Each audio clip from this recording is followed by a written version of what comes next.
sa kanyang report. Magandang umaga, Ryan. Yes, kasama ang Milena, timbog ang 41 anyos na umano'y drug suspect sa ikinasang anti-illegal drug bypass operation ng Station Drug Enforcement Unit ng General Peña Police.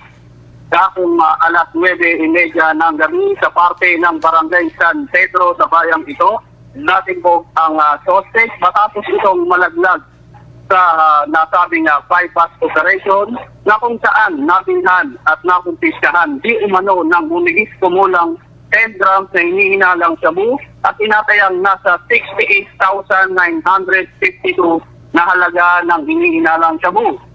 Ayon sa ipinadalang report ni Chief of Police Major Chariel Paulino kay Nueva Ecija Police Provincial Director Police Colonel Eril Dagit Bruno, kinilala ang suspect na nagngangalang Rigor, 41 anyos, may asawa at residente ng Barangay Santo Tomas, Piñaranda, Nueva Ecija. Sa kasalukuyan ngayon kasama na nakapiit na sa istasyon ng General Pino Municipal Police Station ang nasabing suspect at kakaharapin nito ang kasong isasampal laban dito. Yes, kasama Elena. Maraming salamat sa ating Radyo Patrol number 28, si Ryan Rivera.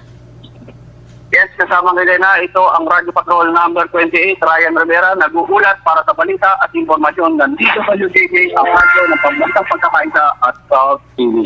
Okay, maraming salamat Ryan Rivera sa iyo pong field report.